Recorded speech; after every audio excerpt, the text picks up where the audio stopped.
always so pleased and amazed that I'm invited to speak in front of a group such as this. I'm definitely humbled to be invited, and I know that the good bishop said that I'm a phenomenal or dynamic speaker.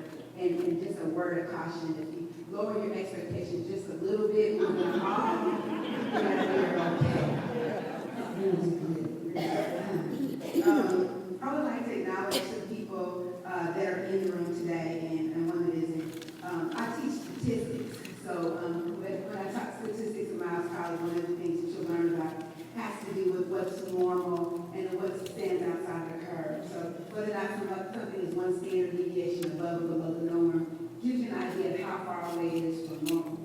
And so because I teach statistics, I understand a little bit better than most the concept of something that's exceptional, that's so far outside of the curve that it actually gets into its own kind of percentage, where it's very, very unique. And so for that reason, I do want to honor Bishop Snorton, who's standing right there, for being the bishop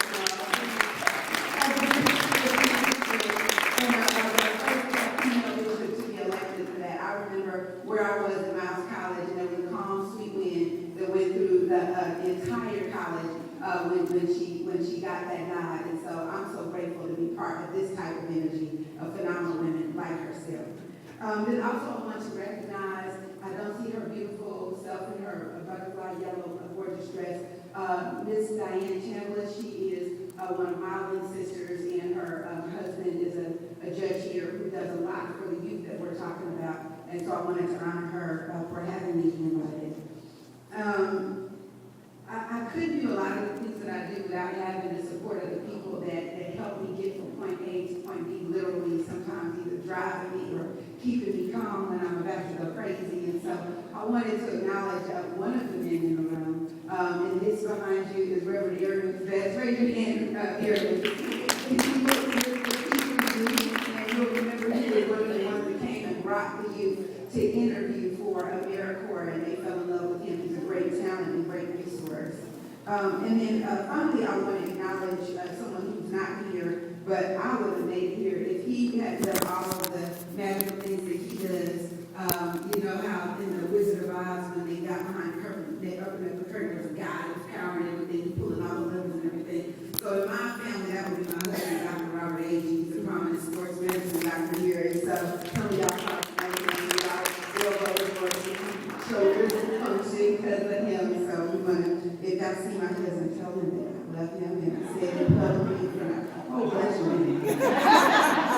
Thank you for having me. So I never lose my sense of wonder at being able to speak to people who I'm just as excited about as meeting you individually as I am in this room. And when our time is up, I have some yellow cards. They're old. They say 2010, but the subject is still the same. I'd love to stay in touch and see how any of the things that happen in this room today in our brief time together resonate with you. And you want to stay in touch with myself or with Candace. We want to do that. We honor that. We're looking forward to it. To all of the people in this room that have allowed me to stand in front of you, I want to say in advance of the remarks, thank you for allowing me to be your speaker today. And thank you for listening to the things that I have to say, which are not just part of my journey, but many journeys that I have collected along the way for people who have touched my life. Have you guys ever seen how ants kind of move along in fashion, and if there's ants going this way and there's some going that way, they actually touch each other just briefly, almost imperceptibly. And what they're doing when they're touching each other, they're kind of communicating, they're giving each other clues, go this way or go that way, or this is where the food is, or this is where the water is. And so just along the way, they may not even pass each other another time, but that brief communication may set their life forever. And so I look at these type of opportunities as us being able to touch each other's lives in exactly the same way. And I just want to let you know that this presentation is not going to be a lecture. I lecture at UAB, and I lecture at Miles College, and I've lectured at UC Berkeley, but this is going to be an interactive presentation because I definitely believe in the wisdom in the room, and I learned just as much as from you as I hope that you may be able to take from me. So let me tell you about how I came to the subject that I'm going to talk about. I'm going to talk about two things. One is I'm going to frame Cheers to Triumph, Women Learn to Live, Love, and Thrive. Candace Cindy is not only my co-author, which is my blessing to be a co-author of her, she's a publisher. So you're looking at, an African-American female publisher. So is my sister, is an imprint under Kensington, which means that if you guys have a bright idea, she can actually get it on the shelves. Candace and I, we went to Walmart together. We have done book signings all over the country together. She made a phone call. My husband and I went to the Grammys as seat fillers, which is not a fantastic thing, but it's a great thing because you're in the room. Who are you to be in the room? So we're in the room, right? And we go to this brunch, and as we go to the brunch, this is the year that Outkast is going to win the Grammy, so it's earlier today. And we go to this brunch, and people are going up, and they're asking for their names on the list, and some people's names weren't on the list, and they go off, and try to make a phone call with their reasons. And so the guy said, come on. And I said, no way. I was like, Outkast band can't get in. I'm like, we can't get in. It's okay. Let's go here where we won't be embarrassed. And so we go back up. My husband forced me to go up to the front. And I say, okay, well, my name is Dr. Jarralyn Agee. And they say to me, oh, what Congressman East's office? Of course. How many are your party? I said, the two of us and the 40. And come on now. That one phone call was made by Candace Cindy earlier that one day. So that's who she is. So I'm grateful to her about the resources that she brings in. She could have come here in a couple of weeks for the big 50 years forward for the things that are going to be going on and everything. Just need to let you know, I'm bringing Judge Hatchett in a couple of weeks. But so excited. She came down for this. She flew in for this. She flew in for this moment. Recognizing how special this is to actually kick off 50 years forward, to know what women did in order to pull that movement together, whether we hear about it in the annals of history or on TV or not. We know what women did, we know what women do, and so she flew out for that, so I'm grateful. So Cheers to Triumph, Women Live, Love, and Thrive. I'm going to talk about what is a friend. She and I wrote this book with another friend of ours. Her name is Marie Daniels, where we surveyed hundreds of women from across the country and talked to them about what is it that makes you cry? What is it that has affected you in your life, and how did you make it over? Always looking at how do we turn that tear into triumph, how to become a victor over your circumstances. And so I'm going to talk about what are the things that we learned in that book. But what I'm going to start with is talk about something that is close to my heart, and that has to do with how do people get from where they go, where they are to where they want to be. And I liken that to a hero's journey. So in the introduction, it was mentioned that I worked a lot with youth, and I have a passion for youth. And I'll be honest. I have an absolute allergic reaction to failure. So when I see a young person, right, you know what I'm saying? I see a young person, I'm supposed to do right by them, I do it. Do I like it all the time? No. Right? Do I love it all the time? Is it easy? No. Right? Now if you talk about young people that already know it all, I still need some money in a rack. Tell people. You know what I'm saying? So it's really important to me that I do my job well. And so in some ways, working with youth has been my passion. But really what my calling is helping to take anyone from point A to point B. I've helped people to get into college and out of jail. Right? I've helped people to get into Meharry Medical School or get an internship at the White House. Remember when Leah came to the White House, she worked at the White House, she said, I don't care if I'm a presidential pencil sharpener. Best intern President Barack Obama has ever had. I'm a college student. I've had people to get jobs at the CIA, Department of Homeland Security. I'm so grateful I have a special agent for immigration and control that's under my belt in terms of young people. I'll help get to where they're going. But so when I asked them, I told them what I was going to be doing today, and I asked them about what should I speak about. We're real close, all of us. I call myself calling the X-Men. I'm like Xavier. If you guys follow any of the sci-fi type stuff, what's significant about that? Xavier is like kind of the leader and the teacher of all the X-Men. He's exceptional in his powers. He can read anybody's mind, but he's affirmed when he's in a wheelchair. So I like myself an Xavier because I do have all these superpowers, but I have my deficits too. You know what I'm saying? I'm not the only one with a superpower. And got your deficits.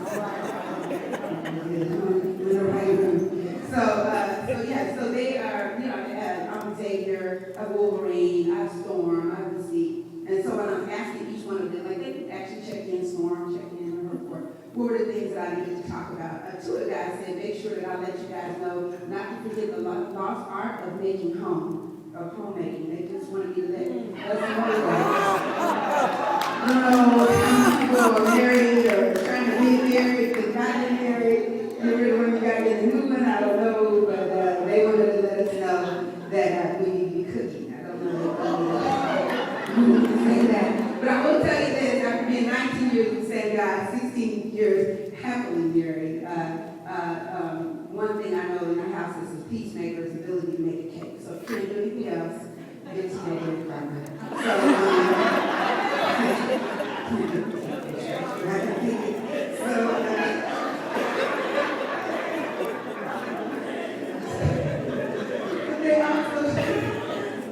They also wanted me to tell you the story of when I went to run for delegate. I'd never run for an office in my life. I have never been on any ballot. I don't even remember if I won for student government. I had a popular sister. Her name is Jarralyn Fletcher. My name is Jarralyn Fletcher. So I used to just show up for stuff and get elected. I just off my sister's, just off my sister's fame and glory, which I'm not ashamed of them to do it again. So when I was running for delegate, I had to go down and get endorsements from different organizations. Anybody that's been in politics? There's Diane. Everybody say hi, Diane. Hi, Diane. So when I was running for delegate, there was a really big endorsement. If I got this endorsement, it wouldn't clinch the deal, but it made it really look good for me to be able to be a delegate. What a delegate is a person that goes down to the Democratic National Convention and stands and say, I represent and I will vote for, and the people in my area would also vote for this candidate. So I was going to be a delegate for Barack Obama. I was running for that. So when I'm trying to get my endorsement, I'm with one of my mentors, Reverend Ron Green, and I'm trying to, he's introducing people and making all these deals, we're talking and everything. And so this one guy takes me in the hallway and he's like, well, it's going to be tight because there's other people in your district that really want this. And then out of the blue, Reverend Green mentions that, I know Leah. This is true. No, he asked Reverend Green, he says, do you know that Leah's in the White House? And then Reverend Green said, do you know who put her in the White House? And then looks at me because, I was my intern. I helped her do her application. I was literally, put together a fundraiser, buy clothes, and dress her to go White House. And so the guy said, you know Leah? And it's a young guy, it's about her age, she's in her 20s. He said, you know Leah? And I said, yes. He said, okay, all right, you're good with me. And so they wanted me to make sure that I said that at some point, the professor becomes the student. At some point, the mentor gets served by the mentee. And not just because and I did eventually get the endorsement, I should say, right? And I did eventually sweep all of the counties that I was elected in, right? And I should say that I did become a delegate to President Barack Obama, and I did, in fact, attend the Democratic National Convention of Ireland on behalf of the county, right? And so that was a beautiful thing. So I did learn that sometimes the people that help can come back and help us. So that obviously is not why we do it. It's not why we do it. But that is something that does happen. So what is a hero's journey? How did I get from where I am, from where I was to where I am today?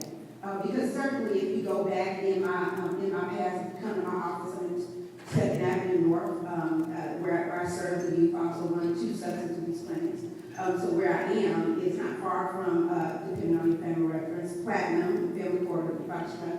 So this is where I work, right? And so as I'm working there's this exercise that we do. If you knew me, then you know that. And on the back of my door, there's some stickers that said, if you knew me, then you know that. I grew up in the projects. I'm a child of public schools. I have a brother that was, a sister that went to Ohio State, and a brother that went to the state pen. You know what I'm saying? So this is my life. This is who I am. And one of my friends said to me, Jarralyn, one of the problems with you and the P3 kids is that, you try to bring them into situations where they're here, and you're here, and you're trying to bring them into this world. You can't do that. You can't merge that world with in this world. And then I'm like, well, you're looking at the merging of that world and this world manifest in me, right?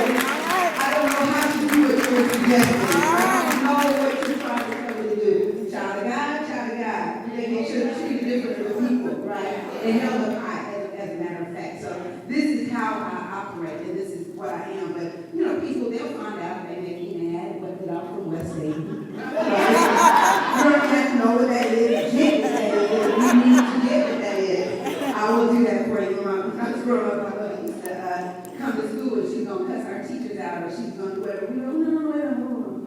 I like this teacher. So be Ohio Bell, Mama. Ohio Bell is when my mother would put on this voice because, we had a lot of friends that, they would draw Peter, pay Paul, make their bills. And so back in the day, my mother would call and make arrangements. And she would do this thing where she would sound very professional and speak the King's English. You know what I mean? So people would come over and have my mother call and make arrangements on their bills. So we call it Ohio Bell Mama. We're not going to be able to come up with $175 by Friday. Okay, we'll be able to get 75 Friday again, right? So I was just saying this one last thing about my mom. She, if you go to Dayton, Ohio, the Southern Christian Leadership Global Chapter's Leadership Award is called the Karen Fletcher Award. My mother's name is Karen Fletcher, Jarralyn Agee. And I'm a cheap imitation of what my mother was. She did all the things I do and better. And she did them with no money. She did them with sometimes the lights were on and sometimes the lights were off. And so thank you for honoring my mother for that. And with her leadership award, she's now in a wheelchair because she suffered a massive stroke. And we went to Ohio. And when we got to Ohio, they had a big event like this and honored her, but we got stuck in Denver in some snow, and so she was late. And as they were bringing her in, when we brought her to the back of the room, and there's a speaker up there, they had started the program, people started trickling out to see my mother. And so then somebody came in and they said, well, could you just take her, out of the hallway for a minute so we could finish the program? And we bring her on back in. Okay. Take my mom out of the hallway. What do you think happens to her?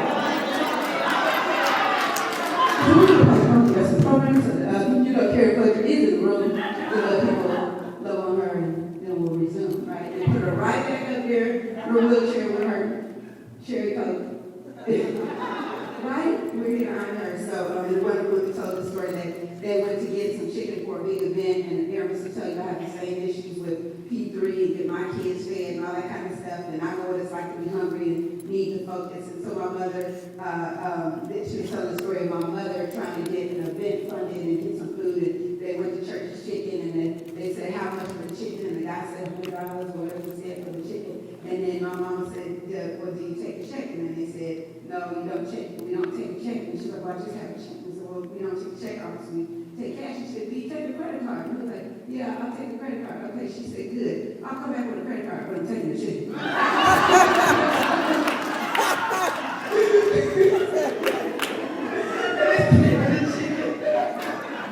And she did, kids. So, but in my life, I've been blessed and I've been able to, get the chicken for myself and for the kids. Last summer, my husband sponsored all of the P3 kids all summer long, fed them all summer. He didn't know it, but you see it for months, spending $40 every day. I said, listen, if I got some on the side, you'll be more than Little Caesar's pizza. I'll tell you that much. $5 pizzas or something. So yeah, this is what is going on here. Believe it or not, my phone is ringing. It is my son's school. This is crazy. Oh, yeah. I can't believe I could see it. And he went to school sick, remember he went to school sick, which is why I was really writing this and stuff. So let me talk about a concept that I'm interested in, and that is about the people that touch our lives and who we keep in our lives and who sticks and who stays. And I'm going to give you some of my personal opinions, but this is the part where they ask me to speak, where I may give you some of my professional advice about who we need to keep in our life and who we need to love from us. Yes. I love you. I just can't mess with you like that. Right? I might have to call you every month. I'm going to text you. No, you might want to write you a letter. People are write letters and run, like the kids stamps. You like when you get What is friendship? So we experience a joy in friendship, but in your words, your own words, what is friendship? What is friendship? What does it mean to be a friend? Unconditional love. I love you no matter what, right? No, I love you. Thank you so much. What does it mean to be a friend? Is it good? Okay, good. Does he want to be picked up? Okay. Friends. What else does it be a friend? Friends tell you the truth. We hope they do. Tell you the truth. The good, bad, whatever. Thank you. What else does it mean to be a friend? Friends are there for you. Okay. What else does it mean to be a friend? Ride or die. Honestly, she said ride or die. What's your name? What's your name? Marianne said ride or die. That is a friend. That is a friend. I have a really good friend named Dr. Spiritual surgeon. I called her one day on April Fool's. I said, I'm going to borrow some money. And I came up with an outrageous amount so that she would, kind of guess it was April Fool's. I said, I need about $2,000, $3,000, $4,000. I said, so I got to borrow the money, no questions asked. And then she was like, listen, I'm going to give you all of what you asked for. She was like, well, this is good. You better tell me everything. So to ask for $500, I get to ask the question. I said, shit, y'all got to make something up. Because if you got that kind of money, I still want it. All of that's a true story. All that's she's married to a heart surgeon, so they're good people. But honest to goodness, if we ever need somebody, we'll call E. So friends enjoy spending time together, unconditional love, ride or die. They're honest to us. They support us. We might go to. We're in Alabama. This is when Kenneth was coming to town. I was like, oh, you didn't go to a football game with me? She's like, okay. And then she's going to get the idea how excited we are about going to football games, right? Yeah. I need her to come back from Majesty classes so she can get it. So this is in the state of Alabama, going to a football game, tailgate, all that kind of stuff, very important to us. Cheering in unison, sharing food together, celebrating our victories, all of those speak to the joys of being friends. And there's a strong emotional quality to friendships. Who you keep in your life and who you stay around can actually impact how well you do. They have studies that says that if people are overweight and they stay around other overweight people that are not eating healthy, you're less likely to meet your goals if you're trying to switch and make some different goals about your eating habits. Same like if I were recovering alcoholic or something like that, I can't go to the bar. You can't. I love you, but I'm going to have to text you. I'm going to write you a letter. I'm going to find a thing. Okay, do it.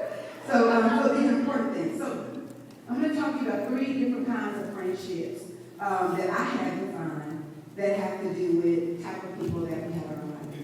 So the first type of, 3 different types of friendship, I like this up now. Class is taking notes. This is not my UAB students. You know what I mean? It's a compliment to me if I've said something worth taking a note on. That's, you know what I mean? Because they just sit there look at you because that new generation Y, they got a new head, they got it on PowerPoint and stuff. So I'm going to talk about spiritual friendship, worldly friendship, and what I'm calling unrooted friendship, like the roots in that plant unrooted. Spiritual friendship, worldly friendship, and unrooted friendship. So spiritual friendship, I'm saying these are people who, when you need them, they stand beside you. They support your goals. They see you as you might be. They know you for what's in your heart. They focus on the future. They may join you in your pain if you're suffering. They're empathetic. They suffer too. And they celebrate your success, even the successes that you don't have yet. Those types of friends, like when Candace and I got here, she was like, this is already amazing. This is already great. She didn't say that. What she said. She's like, that was our power. That was our spark. So those are what I call spiritual friendships. Worldly friendships, nothing wrong with it. Our regular friends are good friends. Most of the people that we're around, they're friends that kind of stand with you. They stand with you. They support your plans. They'll listen to you talk about your plans. That's a good thing. They see you as you are right now, right? I'm this age, or I'm this, this weight, I'm this size, folks, I'm in school right now.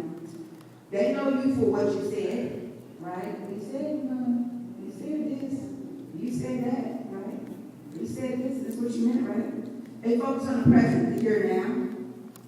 They listen to your pain, and they celebrate the success of seeing right now. Oh, okay, it's on your birthday time. Happy birthday, right? They'll do that. Now, unrooted friends. These are friends that kind of stand behind you, right?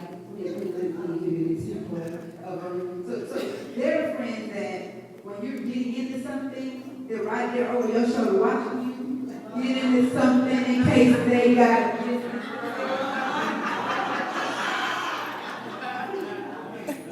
then they don't know you, right? Then they don't know you. They may support your desires. I'm back. I said a worldly friend supports your plans. A spiritual friend supports your goals. A spiritual friend forward thinking. A worldly friend, not right now. What's the difference between supporting my desires and my goals? Come here, somebody. What's the difference between supporting my desires and my goals?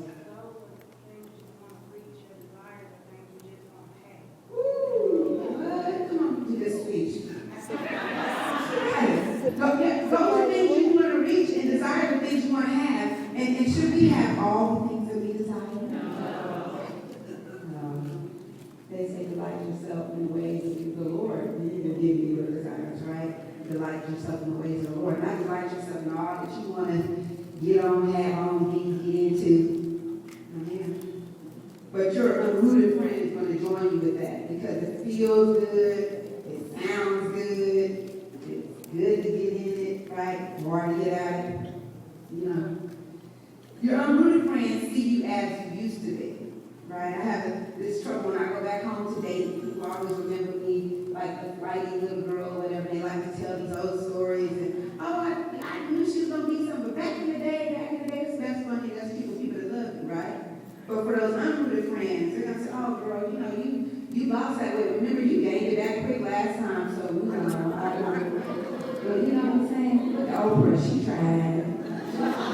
Beautiful, but, right? This is unrooted friends. They're going to say, they're going to remind you who you used to be.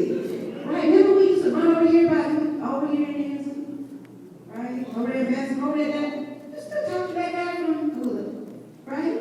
All that kind of stuff. They know you for what you've done, right? They remember all the things. They got pictures on their iPhone because they were there. They were there, right? They probably paid to help you get into the mess, right? They focus on the past, and even though they don't say it to you, they may relish in your pain, right? I have had some friends like that I could bring to the worst, most broke down, Jarralyn got it messed up again story, and they will engage me in that over and over again, right? But when I say something like, I'm going to change my life, I'm going to do this, I'm going to do, well, good luck with that, right? You know what I'm saying? So that's an unrooted friend. And then whether they do it personally or behind your back, these unrooted friends are people that might even celebrate your failures. Okay, so this is the part where we get interactive. Okay, can y'all think of anybody in your life that you would consider a spiritual friend? Can you think of anybody in your life that you consider a spiritual friend? Okay, can. All right, so for those of you that can think of that, somebody.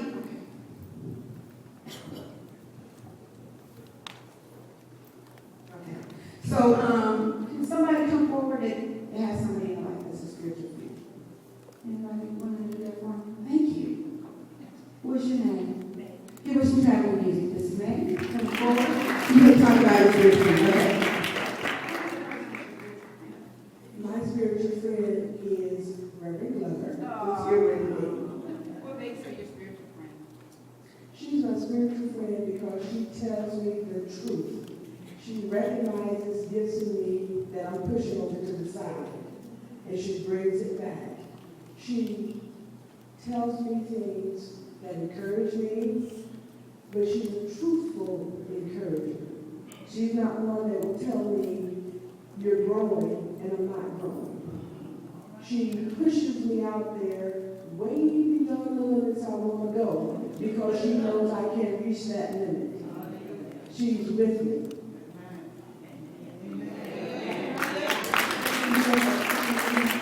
Artura. Well, don't say that. Oh, that's the name of Mama gave her. Call her name. So thank you, ma'am.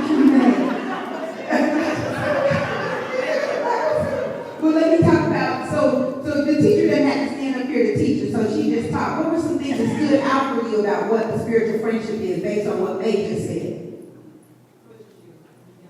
Pushes you beyond your limit. Raise your hand if you got somebody in your life that has done that for you. That has done that for you. Okay. All right. That's a blessing when we have that. Because they see something we can't see for ourselves. No, true story. When I ran for delegate, the election closed at 7 o'clock. By 8:08, I had won. I had won. Right. But I wouldn't let anybody say that I had won because I couldn't accept it. I couldn't receive it. You know, sometimes we block those kind of blessings. We can't really do it. And before the night before, I was so embarrassed and so worried that my husband was going to be married to a loser. That's what I thought. You know what I mean? I'm going to lose and he's going to be embarrassed. He's got to walk around town with like the lost. You know what I mean? But my husband never thought for not even 1 second that I wasn't going to win. Right? In his mind, in my kids' mind. Right? So they saw more for me than I saw for myself. So when we have those type of spiritual friends, that's a blessing. That's a blessing. So somebody help me out. Anybody else have a spiritual friend that you want to say something about? Or a spiritual friend? Come, please. What's her name? Thank you. That's right. What's your name? Joyce Wood. My spiritual friend, she's supposed to be here, Myrna Pittman. Myrna, she's probably, okay, let me tell you what happened. I was working at this corporate job, I'm not going to call the company name, but they keep the lights on. And I had a conflict with coworkers, and it really hurt my feelings. And that morning, I came into the building, and it was all over me that I was still upset about what had happened yesterday. And she saw me in the lobby, and she said, "Come to my office." She was an officer at the company, VP. She said, "Come to my office." I came to the office, and she said, "What's going on? I see this on you. I feel that," and that was important. She said, picked up your spirit that something's wrong. And I poured it out. I cried. She would have the tissue. I cut up everything, right? And then she said, "Are you through now?" No. And I said, "Yes, ma'am, I'm through." And she said, "Well, God sent you over there so people could see the light. If you weren't there, they may never know the Spirit of God." And girl, pick yourself up. That to me is a spiritual friend because she made me go through, but then she was honest with me, she encouraged me, and she sent me back in the world to be what I'm supposed to be. What were some things that stood out for you about that we know that's a spiritual friend? What were some things that stood out for you about that? She picked up something on her spiritually. Raise your hand if that's ever happened to you, right? When somebody said something to you, felt something to you, right? You didn't have to say it, you didn't have to hint it, you didn't send a text message in advance, but they felt it all over you, right? And they were able to support you and love you and bring you up. And that's what God does. He puts those people right in your midst, right? God will give us more than we can handle. So he sends in these angels, these spiritual friends to help us. And it's important for us to see them and not to block them and not to block that blessing. So why do we do that? Why do we, if we have these people that encourage us, that push us to be more than we think that we can be, who see us how we might be instead of how we are, how we were, who support us in our goals, and in the goals beyond what we think we can see for ourselves, and not just our desires. But why do we stay stuck on some of these other kind of friends? What are some of the things y'all think happens that keeps us stuck? Yes, ma'am. What'd you say? Some people don't want to know the truth, right? So sometimes we operate blind because the truth what? Hurts. Yes, the truth hurts. Sometimes it hurts. Yes, ma'am.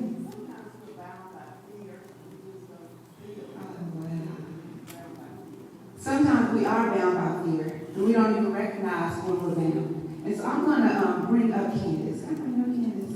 Okay. I want to bring up Candace, and she's been talking to me about something that comes. Oh, let me say something too about her book. So I'm in our book is Tears of Triumph, Women Learn to Live, Love, and Thrive. You get a card that has the name of the book on it. It's on Amazon. It's on Kindle.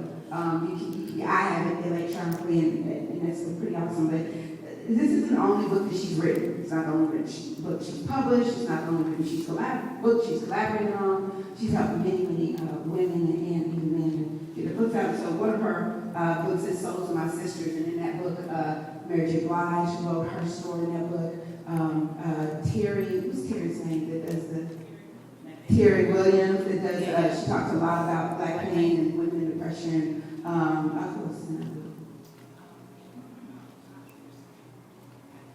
Patty LaBelle. This is her. This is her. I was like, blah, blah, blah. One time I was like, blah, blah, blah. I'd like to know about Bill Clinton. And she's like, well, when I'm ready.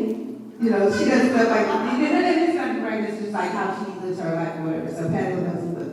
Mary Blige is a book. So, but she's done a lot of these books and stories and talking to women. And so she was talking to me about some things that she's seen that women have used that kept them back. And so I wanted her to talk a little bit about that. So thank you, Dr. Agee, and I want to first acknowledge her because she's my spiritual friend.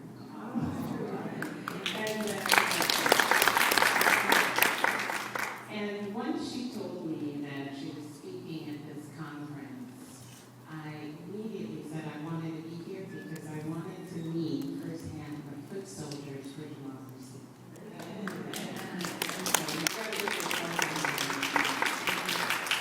So one of the reasons why we keep Unrooted Friends is, and this might be a shocker, is because we believe that these people put us in a box and they keep us there. We believe it. So those people, I call them boxers. You know, not the ones that will fight the battles for you, but they'll pack you up, seal the tape on the box, and keep you there.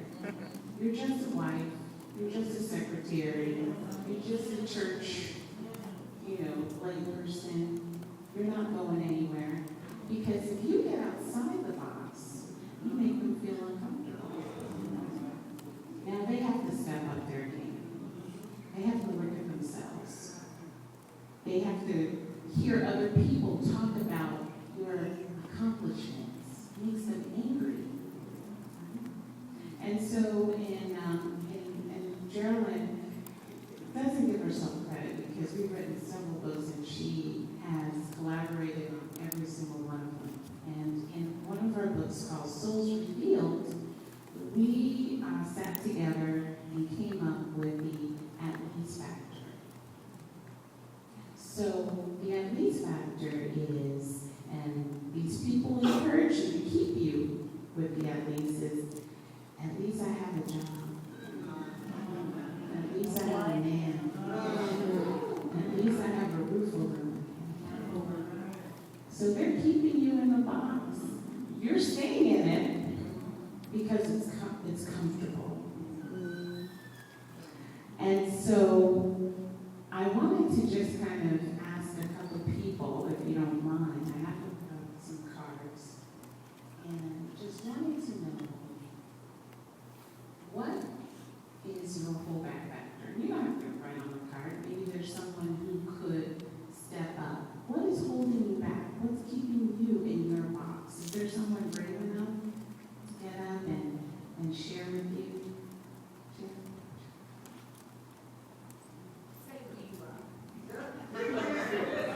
Oh, we're a big front room. What keeps me in my box, I think, is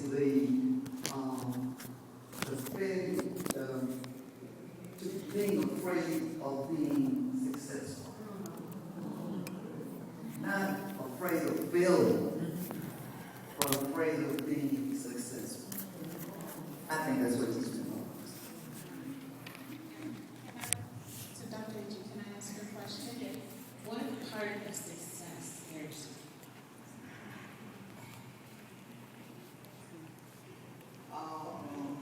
That I'll be kind of like different, and people will think that I'm better than I am. I feel like I'm more than they are. So I try to keep myself right. It's easier for you to stay where you are than you feel stepping out and then other people come in. Okay. Well, I'm going to tell you that, and thank you so much. I'm going to pass this to Dr. Agee. But if anyone has ever stepped out and started a business or decided to get out of their box, can you raise your hand? How many people?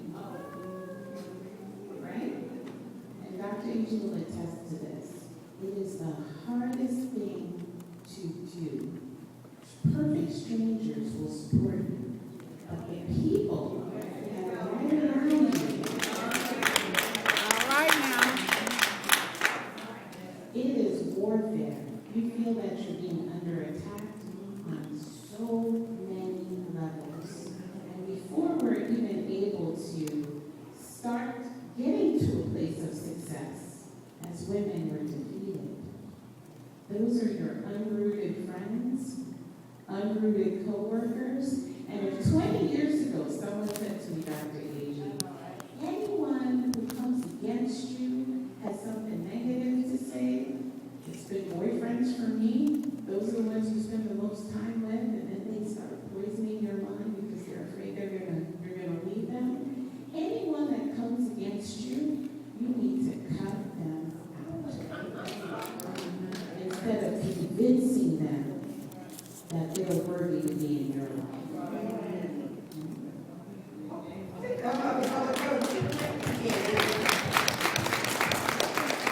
I want to piggyback on one of the things that Candace and V did there, and it was talking about being afraid of success, right? You know, and she did talk about the whole backpack and the things that hold us back and keep us from moving forward to where it is that we want to be. But I want to challenge and encourage each of us not to be afraid of success. There is, I think it's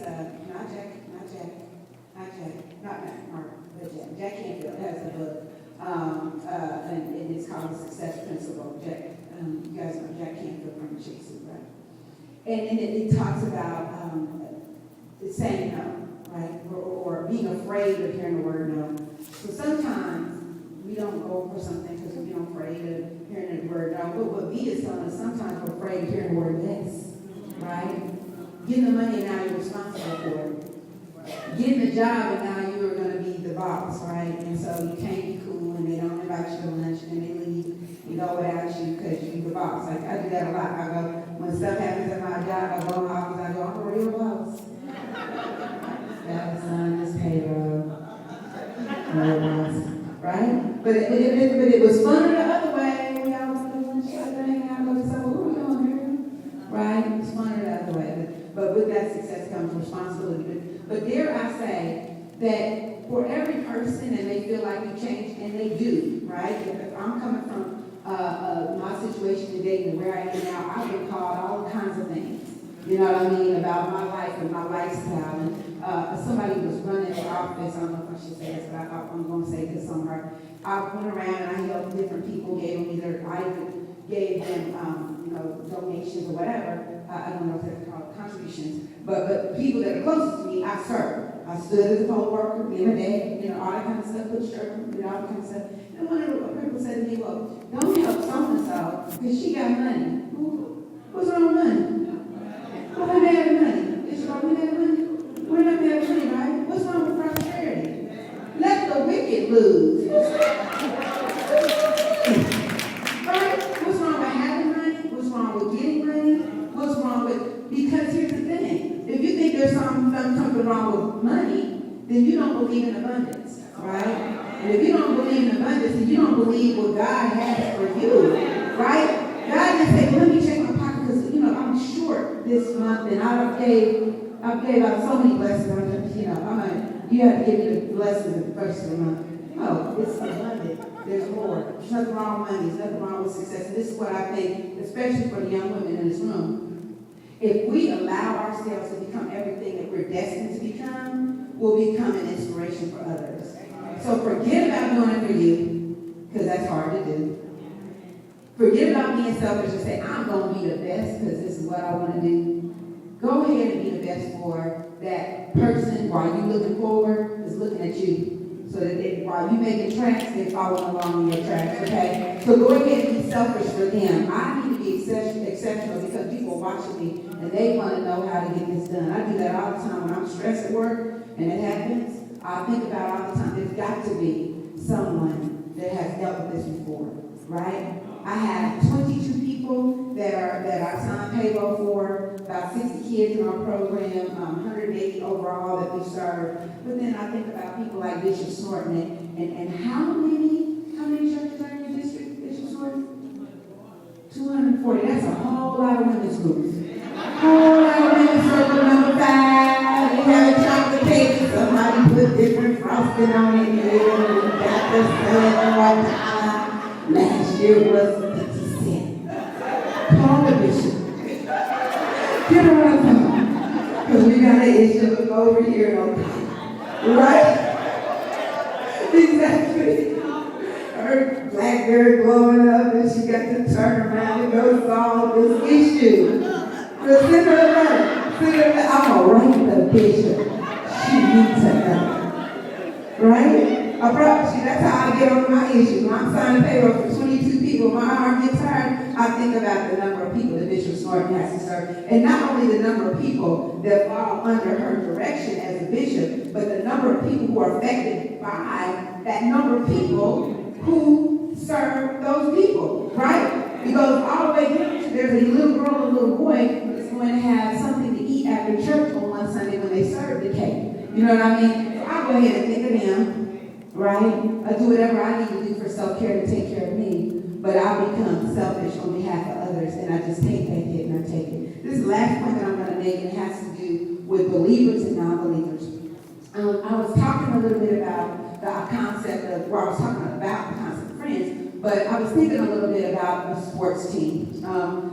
When you were going to travel, say that you were, I'll say, instead of Alabama, I'll do it Alabama State, ASU. Alabama, ASU, A&M, okay? ASU and Aggies, right? So if you're an ASU fan, if you're an ASU, let's say that you're an ASU football player, let's say you coach the ASU team. When you travel, do you take ASU's band or do you take A&M's band? Right? You take ASU's band. Do you take you're an ASU coach? You're going to take the ASU cheerleaders or you're going to take the A&M cheerleaders? ASU, right? When you travel, right, are you going to take the Stingettes, right, which is the ASU dancers, or are you going to take, what's it called, Randy? What's the dancers called? The what? Or are you going to take the normalized? You're going to take the Stingettes or the normalized? Stingettes is the right answer, right? But sometimes, right, when we have a journey in life, we're going along on the road, we don't take the pet band that cares about us, right? We take people who's playing a fight song against us, they get on the bus. We're going to kick off our own band, they get to stay on the bus, right? We're going to take the cheerleaders from the other team, right? Cheering against us. You must lose. You know what I mean? We keep them on the bus. We're going to kick the other people off of the bus, right? Instead of taking the team that's going to fight for us, our spiritual friends that want to see us win at all costs, it's going to tell us that hard truth, right? It's going to focus on our goals instead of our desires. Sometimes we kick them off the bus and we let the naysayers on the bus. And why do we do that? Because it's comfortable. Why do we do that? Because we're used to it. This is where I'm going to get technical in my psychology background. There's something called a negative schema. SCHEMA, negative schema. And the schema has to do with a way of thinking, a way of what we are. There's something called state and something called trait. State is how I am right now. Right now, today, I am happy. Actually happy. Right now, this moment, that's my state that I'm in. I'm happy. A trait is that I'm tall. If you see me tomorrow, I may or may not be happy that I'm still tall. Right? So state or trait. So it's important for us to recognize what are those traits that we carry with us that might attach to this negative schema. There's something about us that might pick up on to, Candace tried to smile for me this morning, but I was stressed and I couldn't receive it, right? So sometimes we reject those types of, it's so good to see you. Hey, sometimes we reject those things because they can't stick to us because we have a negative schema. This old idea of myself is in the way. You can't call me pretty, I do lie, right? One of my friends, Rita Hilliard Jones, that does a lot of weighting, she told me one time, I was talking about my weight and going back to success and people feeling comfortable. I carry intentionally an extra 30 pounds so everybody will get comfortable in my presence. So I think people, they respond better. So I do this as a service to you. I'm going to have donuts. Okay, another room. I don't think it's a true story. So people respond to me different when I carry extra 30 pounds. So I do it as my public service. But all of that to say that sometimes being where we are means stuff is comfortable. And I want us to really focus on who are the believers in your life, who are those spiritual friends, In one of the books that we wrote together, Souls Revealed, I did talk about that, making sure that you have more believers to surround you, that help you, that will support you. Having a place for the non-believers. If this is your core, how long time? I'm done, right? Okay, all right. So if this is my central circle, this will be the last thing that I'll do. Can I have like 3 volunteers? Thank you, love. What's your name? She needs some driving music. It's hard to get up there. Thank you. All right, good. So you're at the center. You're at the center. And then I have you right here. Okay. And I have you. Okay. So in this concept of believers and non-believers, there's a circle of influence that I focus on a lot. It's one of my books. A circle of influence, and you want to have people that are in your life that are very close to you, based on how positive they are and how much they're helpful to you being a believer. So in terms of the circle of influence, okay, I think I can do this. I just need one more volunteer so I can get out of the picture. Can I get one more volunteer? All right. And what's your name again? Oh, you Stephanie? Stephanie, what's your name? Kanisha, okay, all right, Kanisha. All right, did you say Aquanet? Aquanet, okay. So if we have Kanisha in the center, all right. So in the circle of influence, the first part of the circle of influence is that you want to have people that are immediately in your circle of influence. Y'all get real close to her. Thank you. Real close to her. So you want people to have in your circle of influence, they can have control over your life. Like, you know, typically you're the only person that can have control over your life. But who are the people in your life, Kanisha, that you would allow to have some control or say so over your life, that you trust that much? Your mom. Your mom, your aunt. So if we were doing this visually, this is a circle. That circle is this small. So only a few people that we would allow to have that kind of control over our lives. Okay. All right. So then the next group of people, y'all move out just a little bit from her. Take about 2 steps out. 2 more steps. These are people that have an influence over your life. So you allow them to influence your life. These are people that support you and that, you know, sometimes y'all do stuff together, positive and not negative. Name some people in your life that influence your life. Just Jackie. Is Jackie in the room? So, okay, she can give you a ride today? No. Okay. So she did just one. So you don't keep a whole bunch of folks in your influence, all right? So y'all take 2 more steps out because everybody don't get to be in her circle, okay? So that type of thing, all right? So then now the farther out area of the circle, this is the area of concern. These are the people that you love, but they don't have an influence over your life, and they don't have control over your life. So name either some people or categories, that kind of stuff, that are in your concern, your area of concern, like more globally, people that you're concerned about, or types of people that you're concerned about. Okay, just associates, okay. So she's real specific about that. She focused, okay. So this is, so you want to have, so where would you say, and now I'm going to take, if you just take Aquaman for me, where would you say in terms of space? For associates, where would you say, and I'm going to say unlimited friends, where would you say in terms of space, where would you have Aquaman? If you would physically take her and move her, where do you want unlimited friends in terms of where they are in you?